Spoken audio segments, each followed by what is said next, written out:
Hello students. आज का topic है मल्टीप्लिकेशन ऑफ मैट्रिसेस। लेकिन उससे पहले बात करेंगे कि पिछले जितने भी टॉपिक अपन ने पढ़े हैं क्या वो सारे क्लियर हो चुके हैं।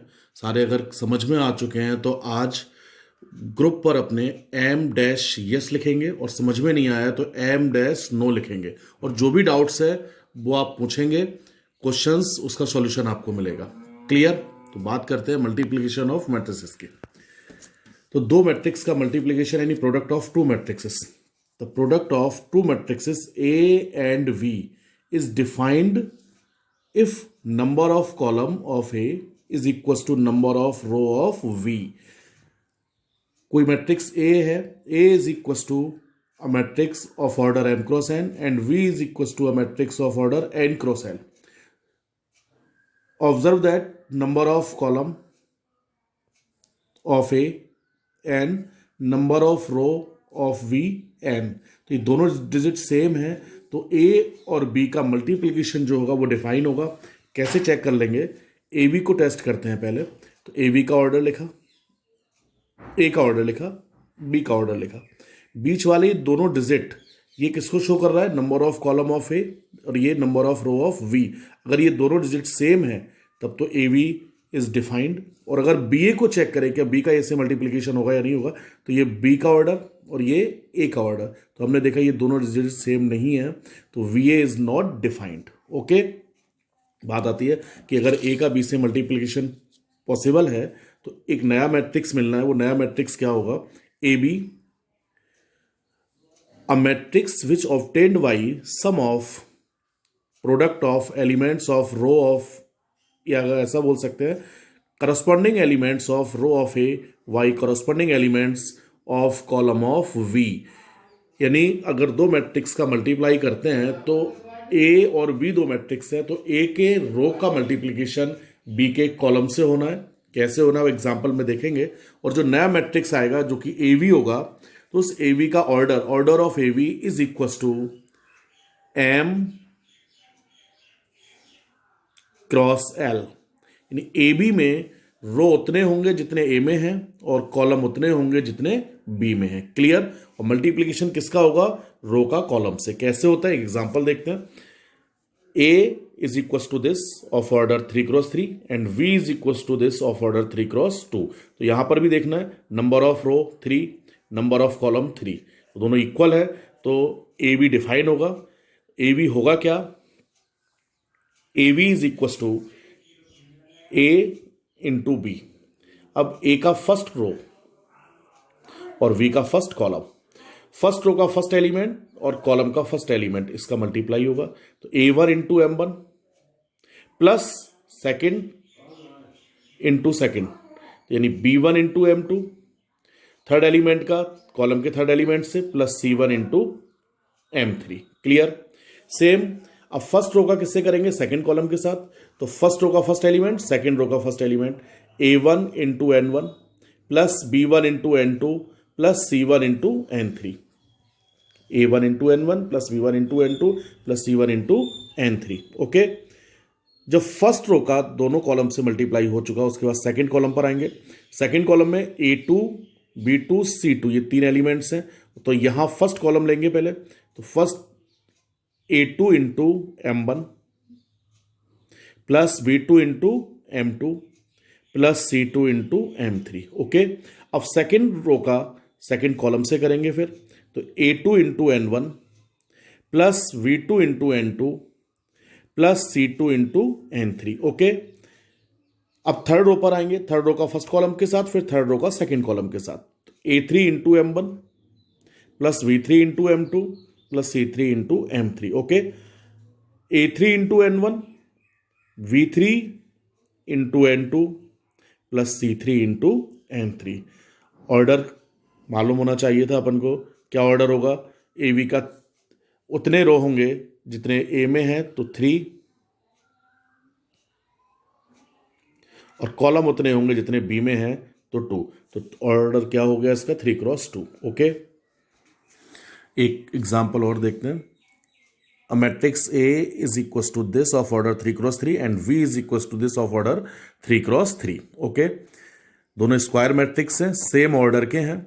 तो यहां ए का मल्टीप्लीकेशन बी के साथ भी हो जाना है और बी का ए के साथ भी आना है। चेक कर लेते हैं एक बार ए बी के लिए। पहले ए बी का ऑर्डर, पहले ए का ऑर्डर लिखा 3x3, फिर बी का लिखा 3x3। तो आपने देखा ये बीच वाले दोनों डिजिट सेम है, तो A B is defined. B A को चेक करें तो पहले बी का ऑर्डर लिखा 3x3, फिर ए का लिखा 3x3, फिर ये बीच वाले दोनों डिजिट सेम है, तो V A is defined. Clear? तो ए बी भी डिफाइन है, यहां बी ए भी डिफाइन है। ओके, तो ए बी और बी ए जरूरी नहीं है हर बार डिफाइन हो, तभी डिफाइन होंगे जब दोनों सेम ऑर्डर के स्क्वायर मैट्रिक्स हो। ओके, तो ए बी पहले फाइंड करते हैं। तो A B, A into B, तो फिर वही काम करना है, फर्स्ट रो का मल्टीप्लाई करना है फर्स्ट कॉलम के साथ। फर्स्ट रो का फर्स्ट एलिमेंट इंटू कॉलम का फर्स्ट एलिमेंट, तो 2 2 जा 4। Second element into second element, तो 3 2 जा 6, और 1 इंटू 1 1।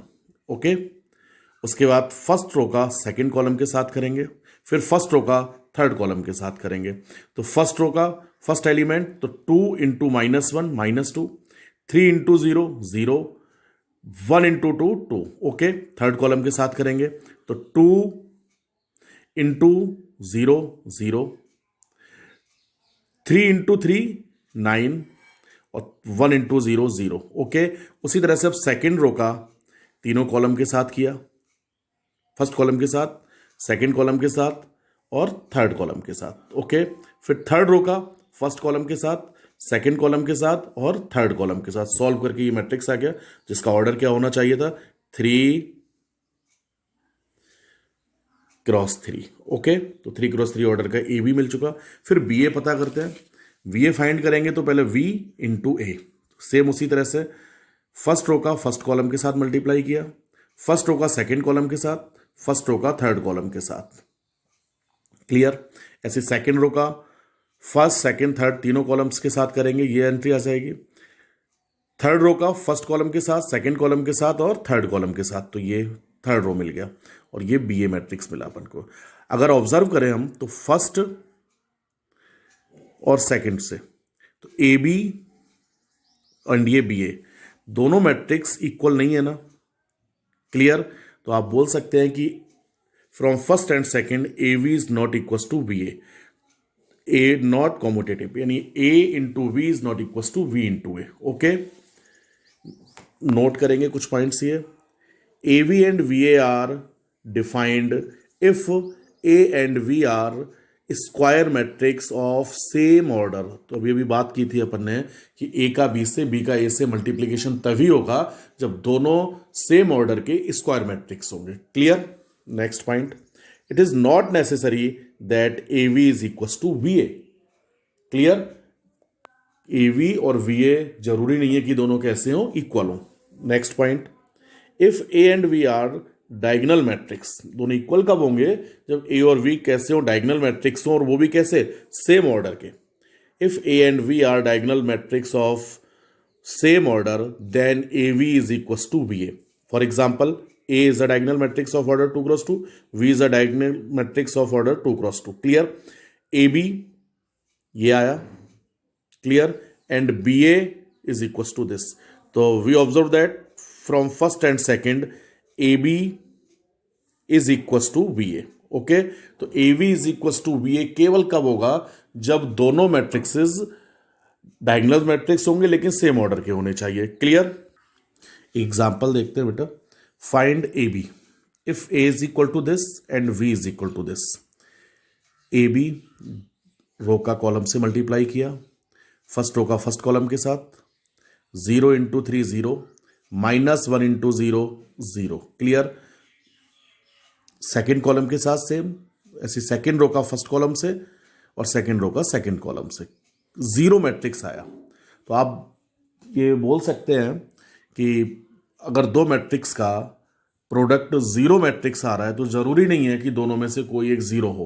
क्लियर? तो if the product of two matrix is zero matrix, it is not necessary that one of the matrix is a zero matrix. Clear? यानी दोनों matrix में से कोई भी जीरो नहीं होगा तो भी उनका प्रोडक्ट जीरो मैट्रिक्स आ सकता है। ओके, एक पॉइंट्स और देखते हैं। ये कोई मैट्रिक्स ए है जो कि स्क्वायर मैट्रिक्स है, ये आइडेंटिटी मैट्रिक्स है। ए इंटू आई, ए और आई का मल्टीप्लाई किया, आपको वापस रिजल्ट में क्या आ गया, ए।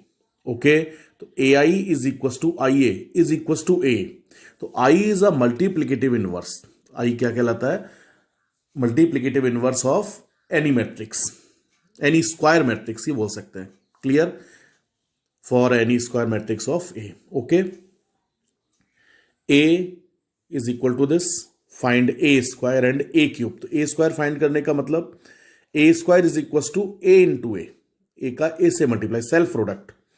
तो ए का ए से मल्टीप्लाई किया, ए स्क्वायर आ गया। A cube is equal to A into A square, तो ए ये एंड ए स्क्वायर अभी फाइंड किया था अपन ने, ये मल्टीप्लाई किया तो ये ए क्यू मिल चुका। क्लियर, याद रखेंगे एक पॉइंट ये कि जो प्रोडक्ट ऑफ मैट्रिक्स है वो एसोसिएटिव लॉ को फॉलो करता है। ए बी सी, पहले ए का बी से मल्टीप्लाई देन सी से multiply, is equal to A into B C. Okay, A into B plus C is equal to A B plus A C, A plus B into C is equal to A C plus B C, यानी distributive law को भी product of matrix follow करता है। Okay, example है, A given है, then show that A cube minus 23a minus 40i is equal to 0 prove करना है। Clear, तो सबसे पहले फाइंड करना है अपन को ए क्यूब, और ए क्यूब के लिए फाइंड करेंगे ए स्क्वायर। पहले तो ए स्क्वायर फाइंड किया, मेथड सीख चुके हैं, नहीं आएगा तो पूछेंगे।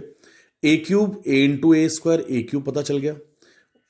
जो LHS था LHS को लिया, A cube minus 23a minus 40i, A cube put the value of A cube minus 23 into value of A minus 40 into value of I. अब आई यानी identity elements of order 3 cross 3। Clear, अगर ए 2 cross 2 होता तो आई 2 cross 2 लिया जाता, ए 3 cross 3 है तो आई भी 3 क्रॉस 3। ओके, 23 से मल्टीप्लाई किया, 40 से मल्टीप्लाई किया, इन दोनों में से, इसमें से इन दोनों को सब्ट्रैक्ट किया, 0 मैट्रिक्स आ चुका। क्लियर, तो इस टाइप के बहुत